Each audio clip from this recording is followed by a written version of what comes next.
कहानी का ये 15वां भाग देखने से पहले इसके पहले सभी भाग अवश्य देखें। वीर ने अनुराग को अपने कैबिन में बुलाया।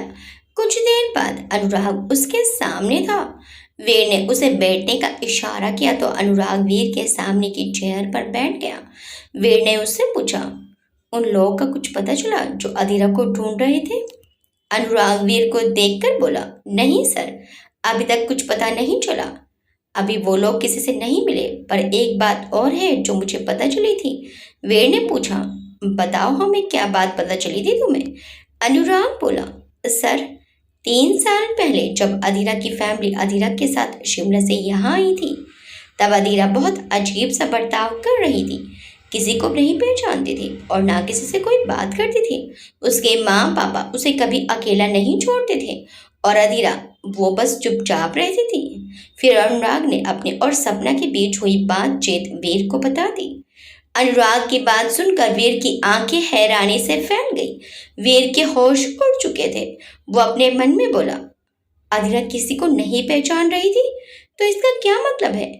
ऐसा क्या हुआ था अधीरा के साथ जो वो किसी को नहीं पहचान रही थी? वीर सोच में पड़ गया। वो अनुराग से बोला, तुमने अब तक हमें ये सब क्यों नहीं बताया था? वीर के चेहरे का रंग बदल गया था। वो जल्दी से अपने चेयर से खड़ा हुआ और कैबिन से बाहर निकल गया। अनुराग उसे इस तरह से जाते देखकर हैरान हो गया। अनुराग अपने मन में बोला, ये वीर को अचानक क्या हुआ? ये बिना बताए कहाँ जा रहा है?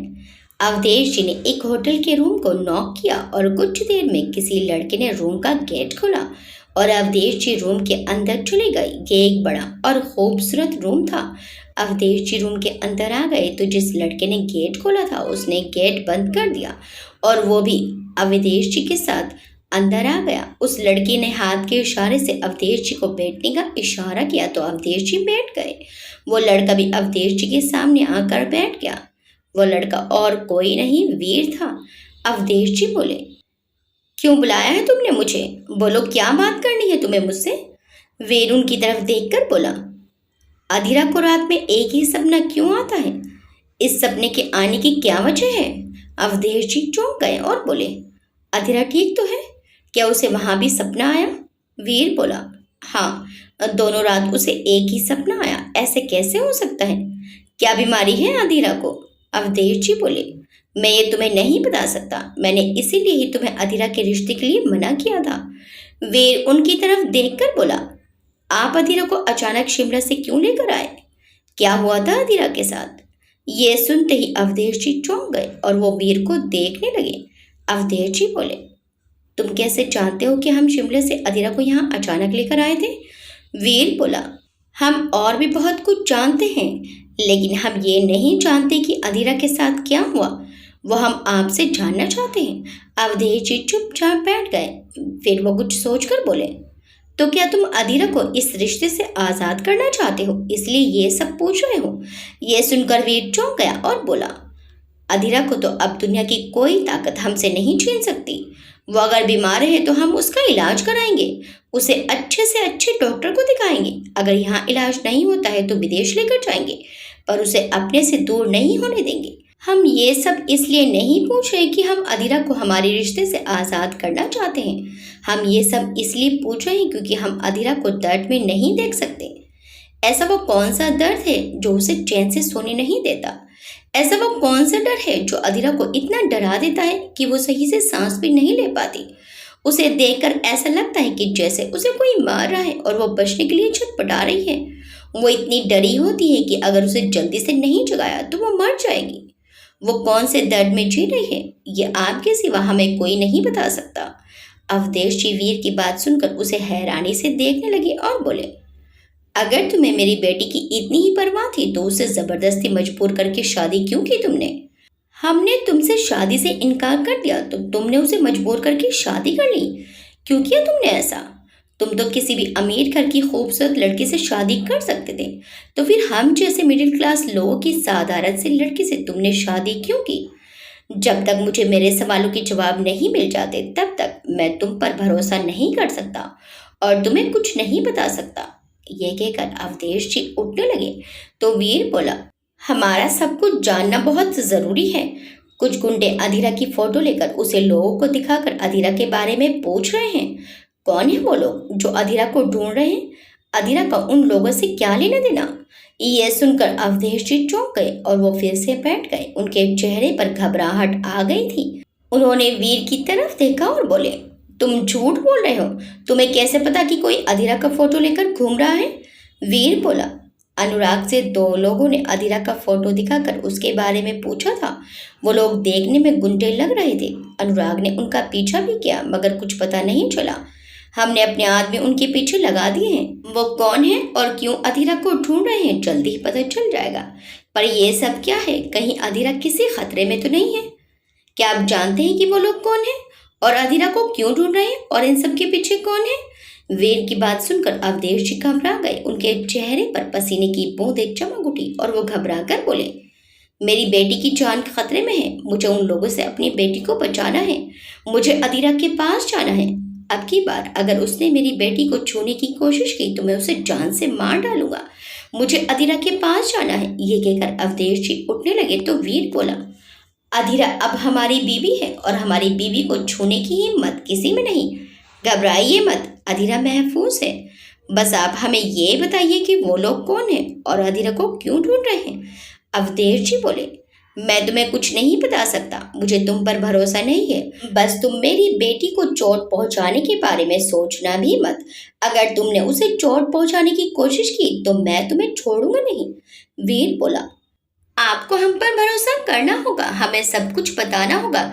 कहीं ऐसा ना हो कि देर हो जाए और एक बार फिर से हम अपनी अधीरा को खो दें। वीर के मुंह से ये बात सुनकर अवधेश जी चौंक गए और बोले, फिर से का क्या मतलब है मिस्टर वीर? क्या आप अधीरा को पहले से जानते हैं?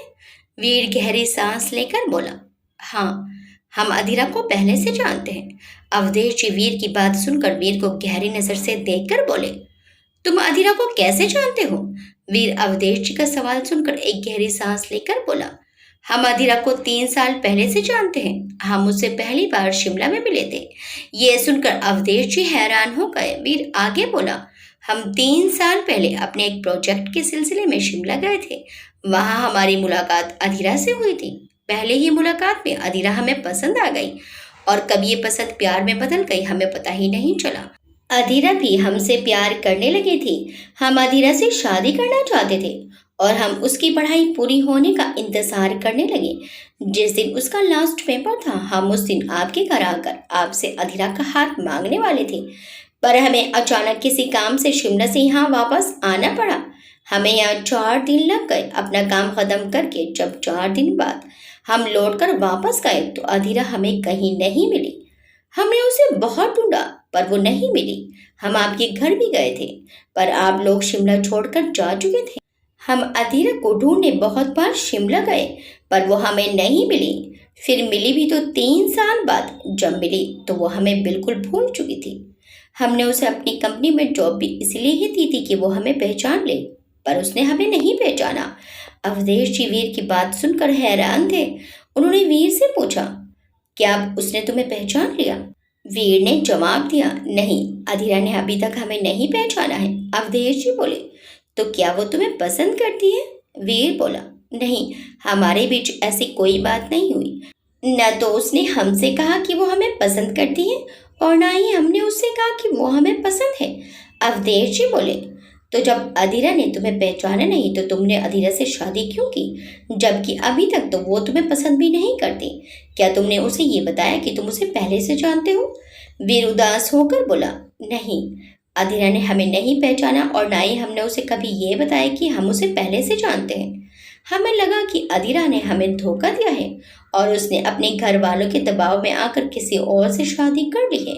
पर अधीरा की जिंदगी में कभी कोई आया ही नहीं। उसने हमें धोखा नहीं दिया तो फिर उसने हमसे मुंह क्यों मोड़ा, हमारा साथ क्यों छोड़ा? ये जानने की हमने बहुत कोशिश की पर हम पता नहीं लगा पाए।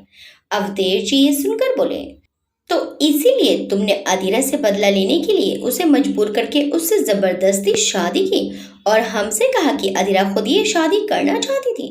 बस यही था तुम्हारा प्यार? वीरू ने देखकर बोला, नहीं, ये बिल्कुल गलत है कि हमने अधीरा से बदला लेने के लिए शादी की है।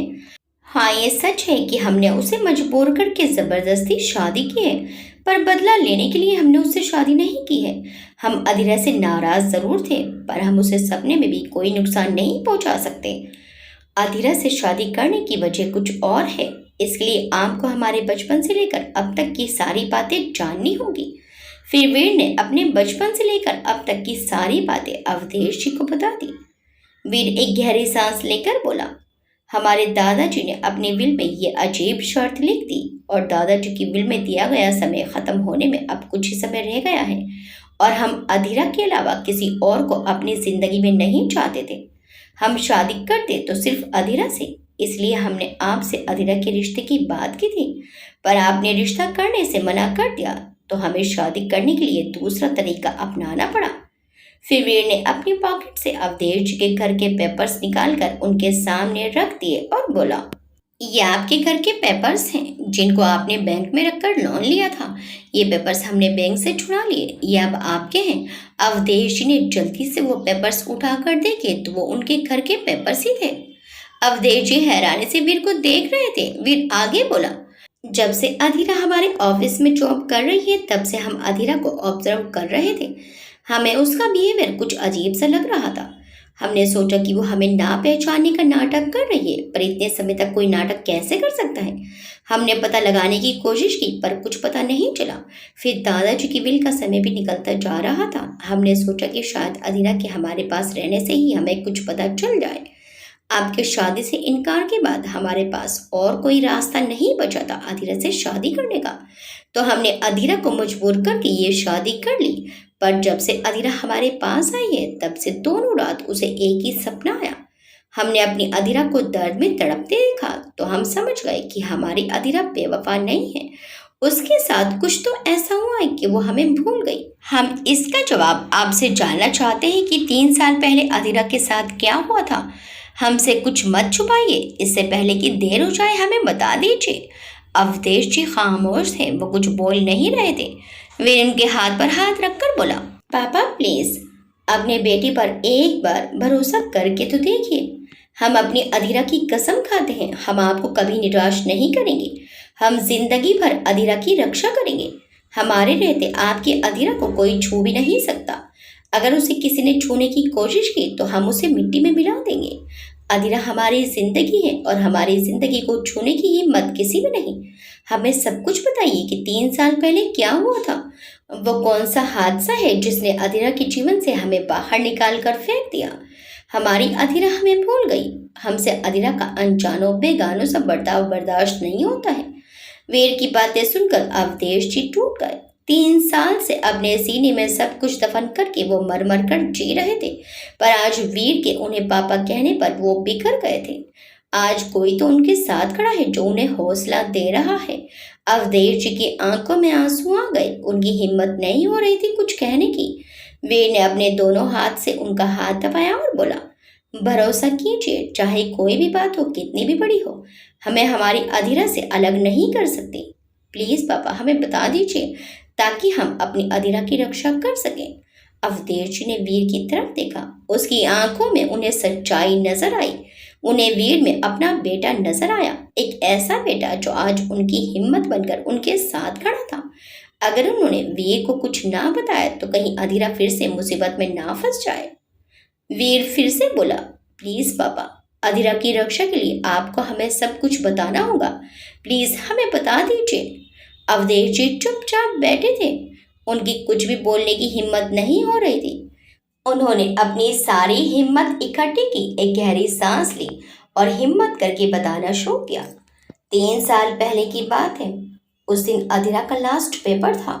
वो घर पर बताकर गई थी कि आज वो और उसके सब दोस्त मिलकर पार्टी करेंगे और वो थोड़ी देर से आएगी। मैं ऑफिस से घर आ गया था। शाम के 5:30 बज रहे थे, पर अधीरा घर लौट कर नहीं आई थी। धीरे धीरे अंधेरा होने लगा और हमें उसकी चिंता होने लगी। मैंने उसके सभी दोस्तों को फोन किया तो उन्होंने बताया कि उन सब लोगों को घर पहुंचे तो काफी समय हो गया है और अधीरा भी उन्हीं के साथ साथ घर के लिए निकली थी। मुझे अपनी बेटी की फिक्र होने लगी क्योंकि आज से पहले उसने कभी भी ऐसा नहीं किया था। वो समय से घर लौटकर आ जाया करती थी। मैं अपनी गाड़ी लेकर अधीरा को ढूंढने निकल गया। मैंने हर गली, मोहल्ला, बाजार, हर जगह उसे ढूंढ लिया, पर वो कहीं नहीं मिली। कल्याणी का रो रो कर बुरा हाल था और मेरी तो जान निकली जा रही थी। मैं अधीरा के गुम हो जाने की रिपोर्ट पुलिस स्टेशन में लिखवाने चला गया तो वहां पुलिस के ज्यादा मारने से एक लड़का लॉकअप में ही मर गया था और उस लड़के के घर वालों और रिश्तेदारों ने पुलिस स्टेशन में हंगामा किया हुआ था और इंस्पेक्टर भी वहां मौजूद नहीं था, वो फरार हो चुका था। वहां कोई भी रिपोर्ट लिखने को तैयार नहीं था। वहां का माहौल देखकर मैं निराश होकर पुलिस स्टेशन से लौट आया और फिर मैं खुद से ही आदिरा को पूरी रात ढूंढता रहा, पर वो मुझे कहीं नहीं मिली। सूरज की रोशनी चारों ओर फैल गई, सुबह हो गई थी पर आदिरा का कहीं कोई पता नहीं था। मैं थका हारा एक बार फिर से घर आया। मेरे घर आते ही जब कल्याणी ने मुझे अधीरा के बिना आते देखा तो वो मेरे गले लग गई और फूट फूट कर रोने लगी। मैं भी अपने आप को रोक नहीं पाया और मेरे भी आंसुओं का बांध टूट पड़ा। मैंने कल्याणी को समझाया कि वो चिंता ना करे, हमारी अधीरा हमें मिल जाएगी। कल्याणी को समझा बुझाकर मैं एक बार फिर अधीरा को ढूंढने निकल पड़ा। मैं पूरे दिन अधीरा को ढूंढता रहा मगर वो कहीं नहीं मिली। वो पूरा दिन भी अधीरा को ढूंढने में निकल गया। शाम होने में अब कुछ ही घंटे रह गए थे। मैं अधीरा को लगातार ढूंढ रहा था और इस बार मैं उसे ढूंढते ढूंढते जंगल की तरफ चला गया। मैं काफी आगे तक चला गया था। मेरा दिल कह रहा था कि अधीरा यहीं कहीं है। मैं अपनी गाड़ी से उतरा और अधीरा को ढूंढने लगा। मैं इधर उधर सब जगह देख ही रहा था कि तभी मुझे एक औरत दिखाई दी। जंगल में उस औरत को देखकर मुझे बड़ी हैरानी हुई। मैं उस औरत के पास गया और उस औरत से पूछा, बहन जी, आपने किसी लड़की को देखा है यहाँ? फिर मैंने जल्दी से उस औरत को अधीरा की फोटो दिखाई और बोला, इस बच्ची को आपने कहीं देखा है क्या? अधीरा नाम है इसका। वो औरत मुझे गौर से देखने लगी। फिर उस औरत ने मुझसे पूछा, तुम इस लड़की के क्या लगते हो? क्या रिश्ता है तुम्हारा इस लड़की के साथ? मैं जल्दी से बोला, ये मेरी बेटी है। कल से ढूंढ रहा हूँ, सब जगह देख लिया पर कहीं नहीं मिली। यह कहकर मैं रोने लगा तो वो औरत बोली, आओ मेरे साथ। ये कहकर वो औरत चलने लगी। मैं भी उसके पीछे पीछे चल दिया। वो औरत मुझे जंगल में ले गई। जंगल में काफी अंदर उसका घर था। ये घर लकड़ी से बना हुआ था। 2 कमरों का छोटा सा घर था।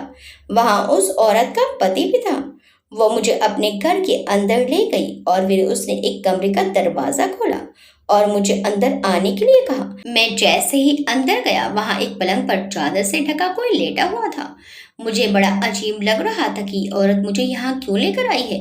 वो औरत मुझे पलंग के पास लाई और मेरी तरफ उस पलंग पर लेटे इंसान को देखने का इशारा किया।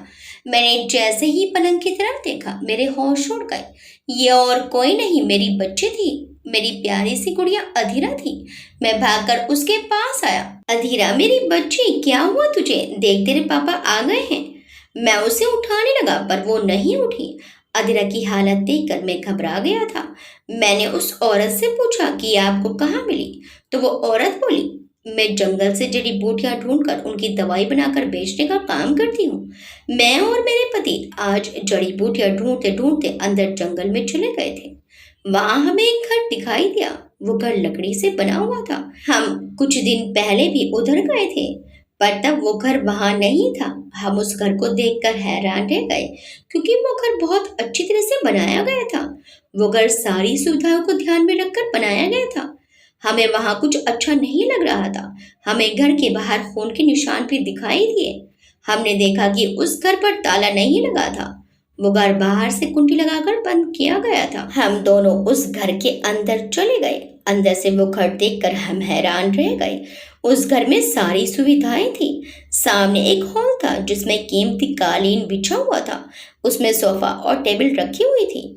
सामने की तरफ 2 कमरे थे जिस पर कुंडी लगी हुई थी। हम डरते डरते अंदर गए। हमने एक कमरा खोलकर देखा तो उस कमरे में एक फोल्डिंग बेड पड़ा था और वहां खून के निशान थे। फिर हमने दूसरा कमरा खोलकर देखा तो उसमें हमें ये बहुत बुरी हालत में मिली। इसे वहां किसी ने बंदी बनाकर रखा हुआ था। इसके हाथ और पैर बंधे हुए थे। कपड़े जगह जगह से फटे हुए थे। इसे बहुत बुरी तरह मारा गया था। ये वहां बेहोशी की हालत में थी। एक बार मैं सड़क पर बेहोश होकर गिर गई थी। तब इसी बच्ची ने मुझे हॉस्पिटल पहुंचाया था। मैंने इसे देखा तो पहचान लिया। मैंने इसके हाथ पैर खोले और हम इसे घर से बाहर ले आए और हमने उस घर की कुंडी पहले की तरह लगा दी। फिर हम दोनों उसे वहां से यहाँ लेकर आ गए। उस औरत की सारी बातें सुनकर मेरे पैरों तले जमीन निकल गई थी।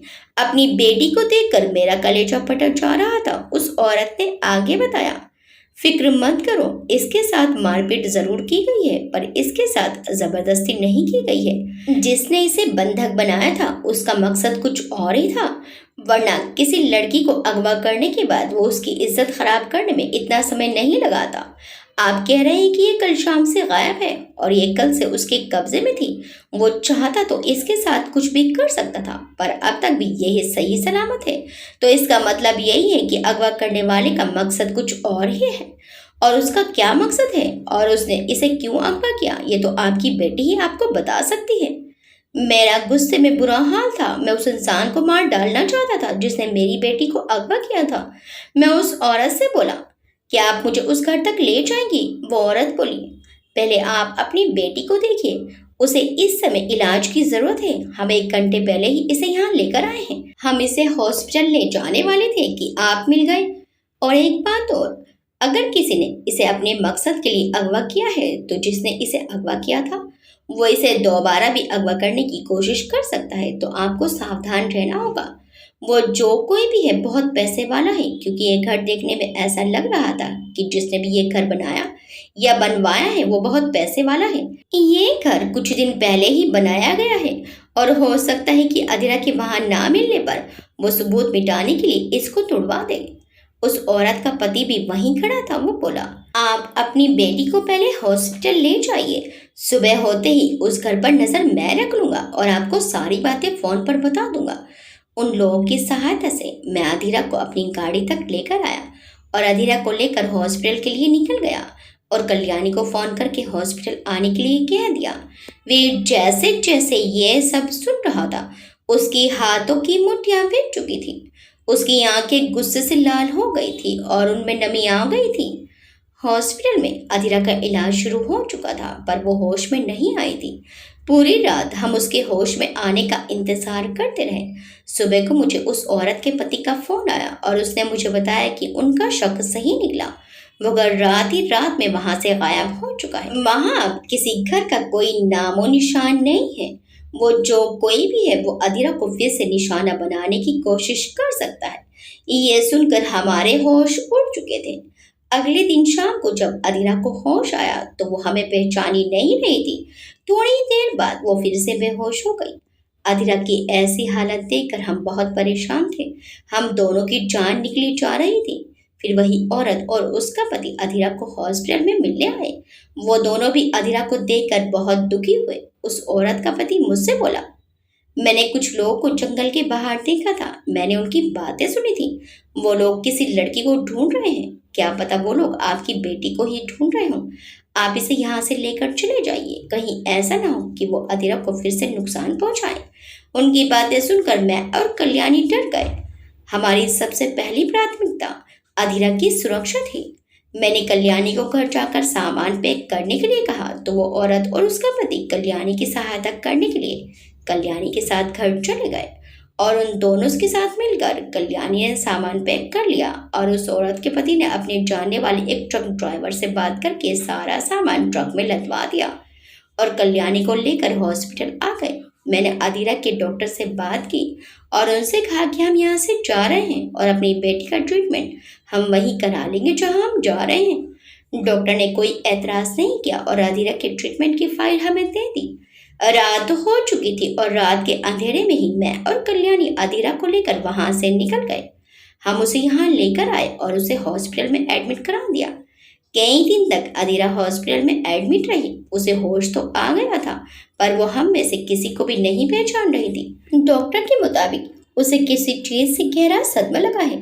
उसके सिर पर चोट भी लगी थी, इसलिए वो अपनी याददाश्त खो बैठी है। जब उसके सामने बातें ये चीजें रिपीट होंगी तो हो सकता है कि समय के साथ उसे सब कुछ याद आ जाए। पर आप लोग उसे कोई भी ऐसा सवाल मत करिएगा जिससे उसके दिमाग पर जोर पड़े। अभी उसको नॉर्मल होने में कुछ समय लगेगा। उसका ट्रीटमेंट लंबा चलेगा। उसे आपके प्यार और साथ की जरूरत है। हम अधीरा को लेकर घर आ गए। हम उसे 1 मिनट के लिए भी अकेला नहीं छोड़ देते। हम हर समय उसके साथ रहते थे। इस समय मेरे घर वालों ने मेरा बहुत साथ दिया। अधीरा को सबने बहुत प्यार दिया। मेरी हंसने खेलने मुस्कुराने वाली मासूम बच्ची बिल्कुल खामोश हो गई थी। पूरा दिन चुपचाप बैठी रहती। उसको चुप देखकर मेरा और कल्याणी का कलेजा फट पड़ता। पर हम उसके सामने चुप रहते और उसे हंसाने की नाकाम कोशिश करते रहते। मैंने शिमला की अपनी नौकरी से रिजाइन कर दिया और भैया और बाबा के साथ अपने कपड़े की दुकान पर ही लग गया। धीरे धीरे हमारे प्यार से और ट्रीटमेंट से अधीरा को सब याद आने लगा, पर उसके साथ हुई घटना उसे याद नहीं आई। डॉक्टर के मुताबिक वो अपनी जिंदगी के कुछ महीने भूल चुकी थी, जिसमें वो घटना भी शामिल थी। पर कुछ समय बाद अधीरा को ये सपना आने लगा, जिसमें वो उस घटना से जुड़ी कुछ चीजें देखती थी और डर से कांपने लगती थी। मेरी बच्ची समय के साथ नॉर्मल तो हो रही थी और हम सबको पहचानने भी लगी थी, पर यह सपना उसको फिर से उसके अतीत में खींच कर ले जाता। आज भी उस सपने ने अधीरा का पीछा नहीं छोड़ा है। आज भी वो घटना उस सपने के जरिए मेरी बेटी को डराती है। ये सब बताते हुए अवधेश जी रो रहे थे। वो रोते रोते वीर को सब बता रहे थे और अवधेश जी वीर को जैसे जैसे बता रहे थे, वीर की आंखें गुस्से से लाल हो रही थी और उसके आंसू बह रहे थे। उसने अपनी मुट्ठियां भींच रखी थी। उसका दिल कर रहा था कि जिसने उसकी अधीरा के साथ ये सब कुछ किया, वो उसे मिल जाए तो वो उसके टुकड़े टुकड़े कर दे। सब कुछ बताकर अवधेश जी चुप हो गए। वहां एक खामोशी सी छा गई। दोनों ही रो रहे थे। अवधेश जी ने अपने आंसू साफ किए और अपना चेहरा ऊपर करके वीर की तरफ देखा। वीर ने अपना चेहरा झुका रखा था, पर उसके आंसू नीचे गिर रहे थे। अवधेश जी उसे कुछ पल देखते रहे। इतना बड़ा बिजनेसमैन, इतना बड़ा आदमी उनकी बेटी के लिए रो रहा था। ये उनके लिए हैरानी की बात थी।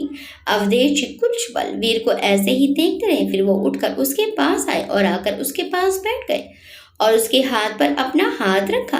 वीर ने अपने आंसू साफ किए और बोला, इतना सब हो गया अधीरा के साथ और हमें कुछ पता नहीं चला, और हम सोचते रहे कि अधीरा ने हमें धोखा दिया है, पर हमें क्या पता था कि हमारी अधीरा इतने दर्द से गुजरी है। अब हमारी समझ में आया कि अधीरा ने हमें क्यों नहीं पहचाना, क्यों वो हमसे अनजानों जैसा बर्ताव करती है, क्यों उसे हम याद नहीं। आज वीर के आंसुओं का बांध टूट चुका था। अवधेश जी वीर को बच्चों की तरह रोते देखकर हैरान थे। वीर कोई छोटी मोटी हस्ती नहीं है। इतना नाम है उसका, इतना बड़ा बिजनेसमैन है वो, और वो उनकी साधारण सी मिडिल क्लास बेटी के लिए आंसू बहा रहा था। उसने भी 3 साल तक अधीरा का इंतजार किया है। वो चाहता तो अधीरा को भूलकर किसी और से शादी कर सकता था, क्योंकि उसे अपने दादाजी की विल की शर्त को भी तो पूरा करना था, पर उसने ऐसा नहीं किया। इन 3 सालों में वो अधीरा को नहीं भूला और अधीरा को ही अपनी जिंदगी में लेकर आया। उसका तरीका गलत था, पर उसका इरादा गलत नहीं था। अवधेश जी उसे चुप कराने लगे तो वीर उनके गले लग गया और रोने लगा। अकेले चलते चलते वो भी अब थक गया था। नाना जी के जाने के बाद तो वो बिल्कुल अकेला पड़ गया था। वो बाहर से अपने आप को जितना कठोर दिखाता था, उतना ही अंदर से वो कोमल हृदय का था। अवधेश जी में उसे अपने पिता नजर आए और अवधेश जी को वीर में अपना बेटा नजर आया। अधीरा दोनों की ही जान है। अवधेश जी की आंखों में भी आंसू थे। अवधेश जी ने वीर को शांत कराया और बोले, बेटा, डॉक्टर ने कहा है कि अधीरा को कोई दिमागी परेशानी नहीं होनी चाहिए। उसे किसी भी तरह की टेंशन और तनाव से दूर रखना है और भूलकर भी उसके सामने ऐसी बात नहीं करनी जो उसके दिमाग पर जोर डाले। अगर ऐसा हुआ तो उसका दिमागी संतुलन बिगड़ सकता है, या फिर उसे ब्रेन हेमरेज भी हो सकता है, या फिर वो हमेशा के लिए कोमा में भी जा सकती है। इसलिए मैंने उसकी शादी करने से इनकार कर दिया था। मैं चाहता था कि अधीरा पहले पूरी तरह से ठीक हो जाए और उसे ये सपने आने बंद हो जाए। जब उसे ये सपना आता है तो उसे संभालना मुश्किल हो जाता है। मेरे अलावा उसे कोई संभाल नहीं पाता, पर इन 2 दिनों में तुमने सपना आने पर उसे संभाल लिया, तो अब मुझे तुम पर भरोसा है कि मेरी गुड़िया सही हाथों में है, मेरी गुड़िया सही जगह है। तुमसे अच्छा जीवन साथी उसे नहीं मिल सकता था। कल्याणी ठीक ही कहती थी कि हमारी बेटी का वीर से शादी होना शायद हमारी बेटी के लिए अच्छा हो, और ये सब भगवान की मर्जी से हुआ।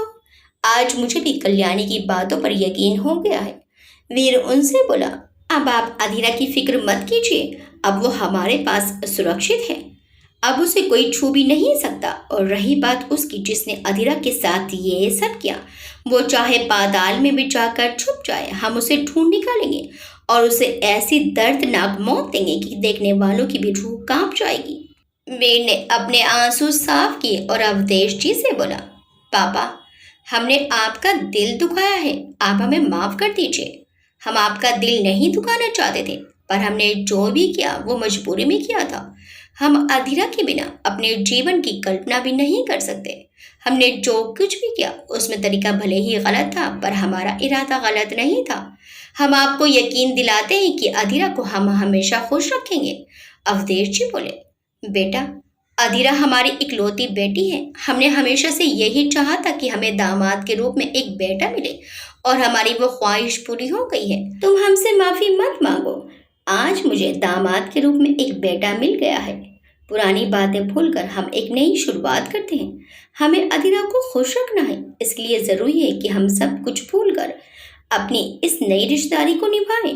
मैं इस शादी को नहीं मानता था, पर आज तुमसे सच जानकर मन हल्का हो गया है।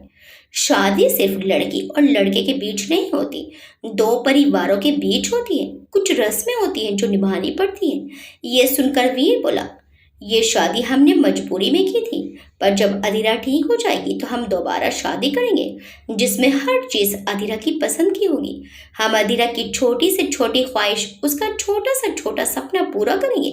बस एक बार हमें पता चल जाए कि वो कौन है जिसने अधीरा के साथ वो सब किया, तो हम उससे अधीरा के साथ किए गए एक एक जुल्म का बदला लेंगे। उसे जहान्नुम भेजकर ही चैन की सांस लेंगे। अवधेश जी बोले, बेटा, सबसे पहले तो हमें अधीरा के बारे में सोचना चाहिए। मेरी बच्ची ने अपने घर को बचाने के लिए चुपचाप शादी कर ली। मेरी नन्ही सी गुड़िया कब इतनी बड़ी हो गई मुझे पता ही नहीं चला। अपने दादाजी की इतनी बातें मेरी बच्ची ने चुपचाप सुन ली, एक बार भी हमें सच नहीं बताया। सबसे बुरी बनकर भी मेरी नन्ही सी गुड़िया खामोश रही। सिर्फ हमारी खुशियों के लिए उसने शादी जितना बड़ा कदम उठा लिया। अब मैं चाहता हूँ कि अब मेरी बच्ची खुश रहे। वो अपने परिवार से बहुत प्यार करती है। अपने परिवार की नाराजगी वो झेल नहीं पाएगी। तुम शाम को उसे पग फेरों की रस्म के लिए घर लेकर आओ। वीर ने अवधेश जी से पूछा, और दादाजी? वो तो बहुत नाराज है अधीरा से। अवधेश जी बोले, तुम चिंता मत करो, मैं उन्हें मना लूंगा। वीर बोला, आप ये घर के पेपर्स दादाजी को दे दीजिएगा। अवधेश जी उन पेपर्स को देखकर बोले, बेटा, मैं जब तक सारे पैसे ना चुका दूं तब तक मैं इसे नहीं ले सकता। वीर उन्हें देखकर बोला, बेटा भी कह रहे हैं और पैसे देने की बात भी कर रहे हैं। अगर आपने हमें अपना बेटा माना है तो वो घर अब हमारा भी है, वो फैमिली अब हमारी भी फैमिली है, और अपने परिवार की मदद करना हर बेटे का फर्ज होता है। आप हमसे हमारा ये हक मत छीनिए। और हमने आपको बताया ही है कि हम अकेले रहते हैं। परिवार के नाम पर हमारे पास कोई नहीं है। अब अधीरा ही हमारा परिवार है, तो उसका परिवार अब हमारा परिवार है। अवधेश जी उसकी बात सुनकर भाव विभोर हो गए और उन्होंने वीर के हाथ से वो घर के पेपर्स ले लिए और वीर से बोले, बेटा, अब हम चलते हैं। हम शाम को घर पर तुम्हारा और अधीरा का इंतजार करेंगे। यह कहकर अवधेश जी जाने लगे तो वीर ने उठकर उनके पांव छुए, तो अवधेश जी ने उसे अपने गले से लगा लिया। वो जाने लगे तो वीर बोला, पापा, आपसे एक बात और कहनी थी। जो कुछ भी हुआ उसमें सपना की कोई गलती नहीं थी। उसे कुछ भी नहीं पता था। वो बेकसूर है, तो उसे उस कसूर की सजा क्यों मिले जो उसने किया ही नहीं। हम नहीं चाहते कि सपना के साथ कोई नाइंसाफी हो, तो उसे आप जॉब करने से, बाहर निकलने से मत रोकिए।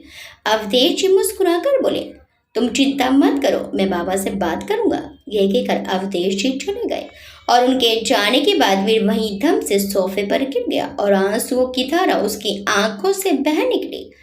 आखिर आज वो पहली सुलझ ही गई जिसे सुलझाने की वो कब से कोशिश कर रहा था। उसकी जान से भी ज्यादा प्यारी उसकी मोहब्बत अधीरा के साथ इतना सब कुछ हो गया और उसे पता भी नहीं चला।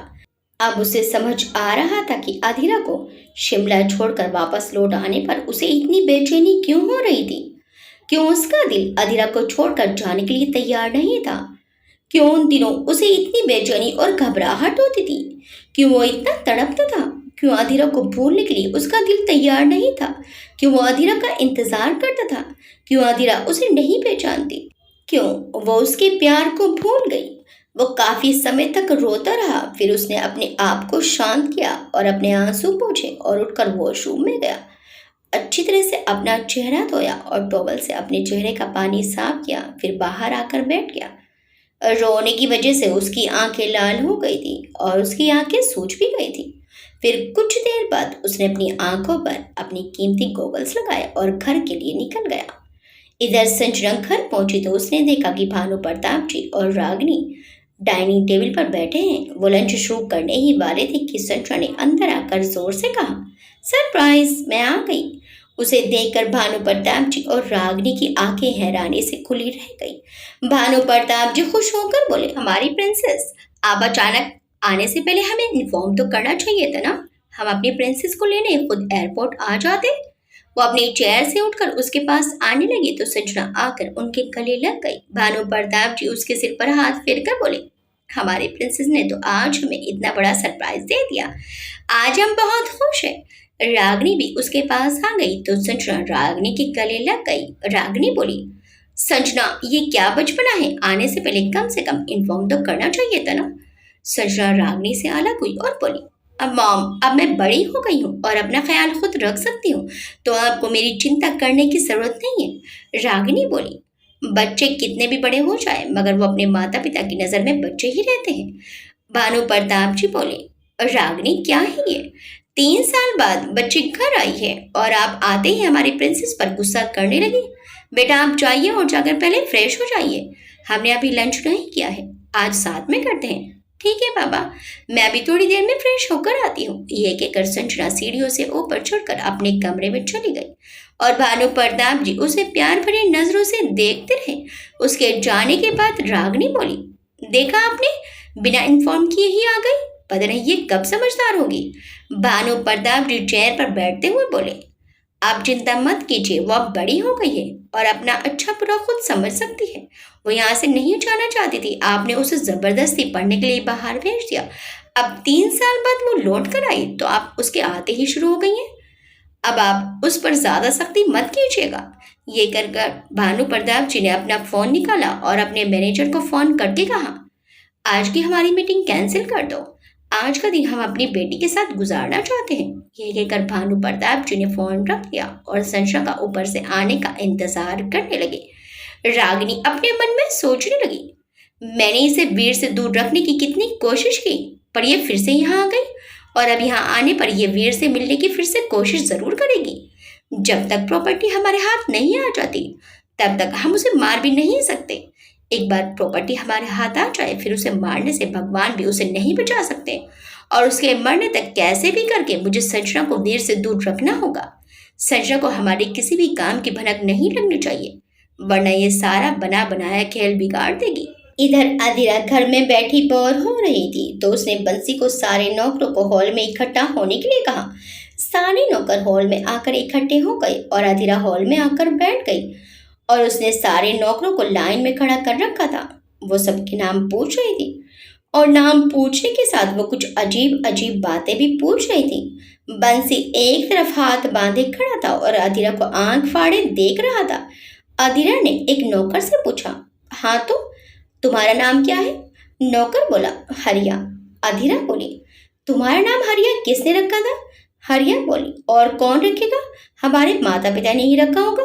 अधीरा अपने गाल पर उंगली रखे बैठी थी। वो आगे बोली, ओह, हरिया ही क्यों रखा? हरा तो धनिया भी होता है, तो धनिया क्यों नहीं रखा? और हरा तो पुदीना भी होता है, तो पुदीना क्यों नहीं रखा?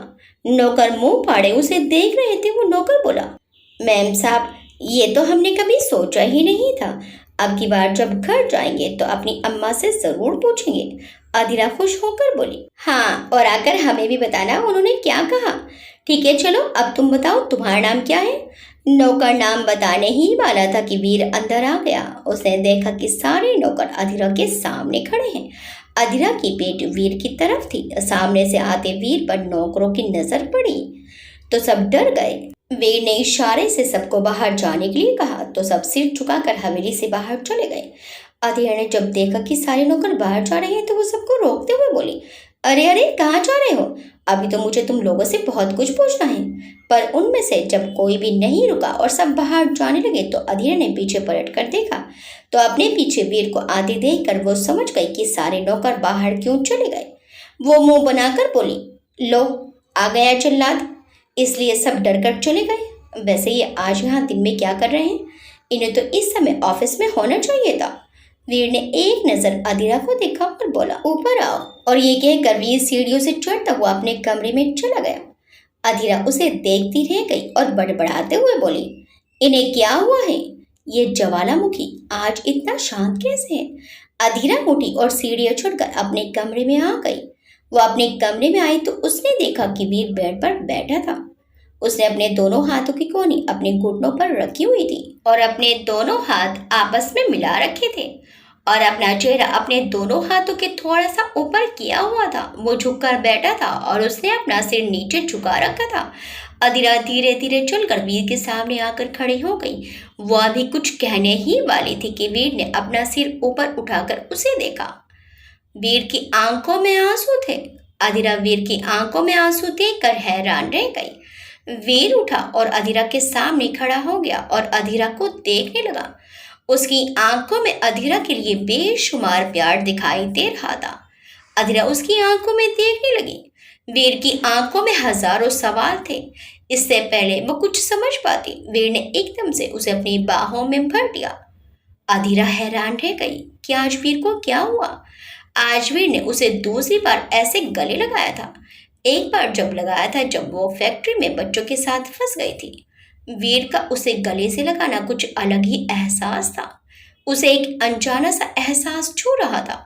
उसे ऐसा लग रहा था जैसे कि ये एहसास कुछ जाना पहचाना सा है। कुछ देर वो भी इस एहसास में डूबी रही, फिर वो वीर से अलग हो गई। उससे अलग होकर वीर एकदम से वॉशरूम में चला गया। अधीरा वीर के इस तरह के बर्ताव से हैरान थी। वो अपने मन में बोली, इन्हें क्या हुआ? इनकी आंखों में आंसू क्यों थे? मुझे इनकी आंखों में आंसू देखकर अपने दिल में दर्द सा क्यों महसूस हुआ? आखिर क्या बात है? उसने तो आज तक वीर को एक सख्त बॉस के रूप में ही देखा था। वीर की आंखों में भी आंसू आ सकते हैं, यह तो उसने कभी सपने में भी नहीं सोचा था।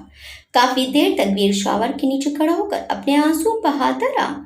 उसकी अधीरा उसे भूल चुकी है, उसका प्यार भूल चुकी है। यह एहसास उसे मार रहा था। उसका दिल रो रहा था। अधीरा तो उसकी जिंदगी है। अगर उसे कुछ हो जाता तो उसका क्या होता? अब तक वो अधीरा को गलत समझता रहा, उसे धोखा देने वाली समझता रहा। वो अगर दर्द में था तो वो तो उससे भी ज्यादा दर्द में थी। हमने अपनी जान से भी प्यारी अधीरा को गलत समझकर कितना परेशान किया। उस दिन अधीरा जानबूझकर बेहोश नहीं हुई थी। वो हमारी सजा से डर गई थी और डर कर बेहोश हो गई थी। उस दिन अगर हमारी वजह से अधीरा को कुछ हो जाता तो हम क्या करते? हम अपने आप को कभी माफ नहीं कर पाते। हमने तो कभी सपने में भी नहीं सोचा था कि हमारी अधीरा के साथ इतना बड़ा हादसा हो सकता है।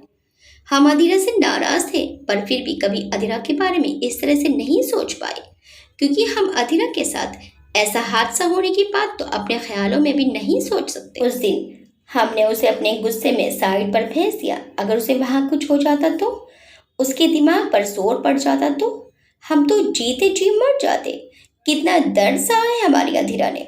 हमारी अधीरा दर्द में थी और हम उसके लिए कुछ भी नहीं कर पाए। हमारी मासूम सी हंसती मुस्कुराती हिरनी को, दर्द देने वाले को हम इतना दर्द देंगे कि उसकी रूह तक कांप जाएगी। अब हम अधीरा को अपने से अलग नहीं होने देंगे। जो लोग अधीरा को ढूंढ रहे हैं, पहले भी उन्होंने ही अधीरा को किडनैप किया होगा।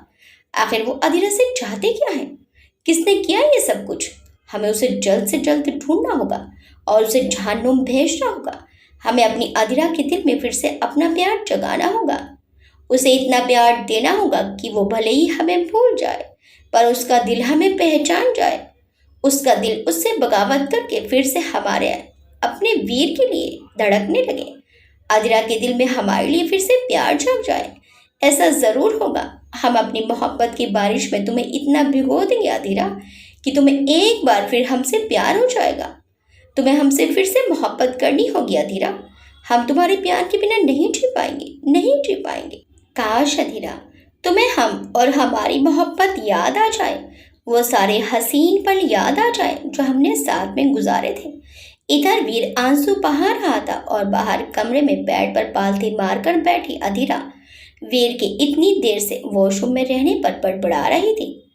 इतनी देर तक कौन नहाता है? कब से वॉशरूम में घुसे हुए हैं, निकलने का नाम ही नहीं ले रहे। कहीं ऐसा तो नहीं ये पानी के नीचे खड़े होकर भूल गए हों कि इनको बाहर भी निकलना है? कहीं ऐसा तो नहीं कि ये शावर ऑन करके सो गए हों? कौन वीर प्रताप सिंह ठाकुर है, कुछ भी कर सकते हैं? काफी देर तक शावर के नीचे खड़े होकर वीर आंसू बहाता रहा और अपनी बेबसी पर रोता रहा। फिर वो वॉशरूम से बाहर आया तो उसने अधीरा को बेड पर पालती मारकर बैठे देखा। वीर ने एक नजर उसको देखा और अपने बाल टॉवल से पोंछने लगा। वो इस समय बस लौर में था। उसे देखकर अधीरा का गला सूख गया और उसने अपनी आंखों पर हाथ रख लिया और बोली, अरे अरे, ये कैसे नंगू पंगू बाहर आ गए? आपको पता है ना यहाँ मैं भी हूँ, फिर भी ऐसे ही बाहर आ गए? कुछ पहन कर तो आना चाहिए था ना। एक बात बता रही हूँ, मेरे सामने आपका ये अंग प्रदर्शन नहीं चलेगा। वीर ने जब अधीरा को ऐसे देखा तो उसके उदास से चेहरे पर मुस्कान आ गई। वो धीरे धीरे अधीरा के पास गया और उसकी आंखों से हाथ हटाया तो अधीरा की आंखें बंद थी। उसने अधीरा का हाथ पकड़कर अपने सामने खड़ा किया और उसका हाथ अपने दिल पर रख दिया और उसका दूसरी हाथ अपनी कमर पर रख लिया। अपने एक हाथ से उसकी कमर को पकड़कर उसे अपने करीब कर लिया। अधीरा ने अपनी आंखें खोली तो वीर को अपने इतने करीब देखकर उसकी सांस हलक में अटक गई। उसका दिल तेजी से धड़कने लगा। वीर का दिल भी तेजी से धड़क रहा था। अधीरा का हाथ उसके तेजी से धड़कते दिल की तेज से चलती धड़कने महसूस कर रहा था। वीर अपनी गहरी आंखों में बेशुमार प्यार लिए अधीरा को देख रहा था। अधीरा भी उसकी आंखों में खो गई। दोनों एक दूसरे को देख रहे थे। अधीरा को लग रहा था कि जैसे ये प्यार भरी आंखें उसने पहले भी कहीं देखी हैं। वो दोनों ही एक दूसरे में खोए हुए थे। फिर वीर धीरे धीरे उसके करीब आया और उसके चेहरे को अपने एक अंगूठे से रब करके उसके चेहरे के करीब आया और उसके कानों में सरगोशी करते हुए बोला, जान, हमें इस तरह सिर्फ और सिर्फ तुम ही देख सकती हो। किसी और को हमें ऐसे देखने की इजाजत नहीं है। हम सिर्फ तुम्हारे हैं, सिर्फ तुम्हारे। वीर ने फिर से अधीरा को अपने सीने से लगा लिया।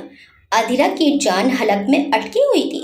उसका दिल तेजी से धड़क रहा था। वीर के इस तरह उसे अपनी बाहों में भरना उसे एक अजीब सा एहसास करा रहा था जो उसे अच्छा लग रहा था। फिर वो एकदम से अपने होश में आई और वीर से अलग होकर पलट गई और अपने आप को नॉर्मल करने लगी। क्या हुआ? दिल की धड़कनें तेज हो गई क्या? वीर की आवाज सुनकर अधीरा को एकदम से होश आया और उसे ध्यान आया कि वीर ने उसे अपनी बाहों में लिया था।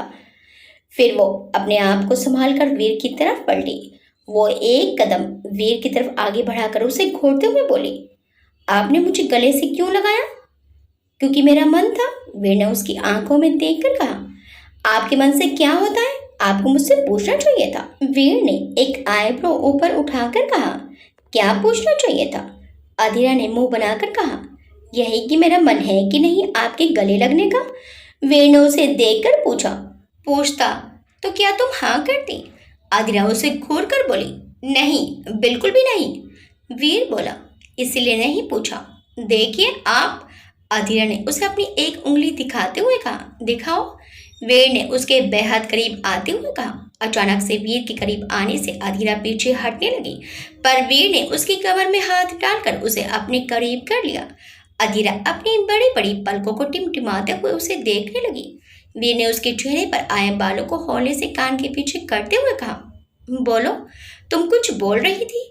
अधीरा अटकते हुए बोली, वो मैं कह रही थी कि। अधीरा वीर की करीबी से अटकते हुए कुछ बोलने को ही, पर उसके गले से शब्द नहीं निकले। वीर उसके और करीब आकर बोला, जान, तैयार हो जाओ, हम तुम्हारे घर चल रहे हैं। यह सुनते ही अधीरा वीर की बाहों से अलग हो गई और गुस्से में बोली, ताकि दादाजी मुझे फिर से घर से बाहर निकाल दें। मैं नहीं जाऊंगी।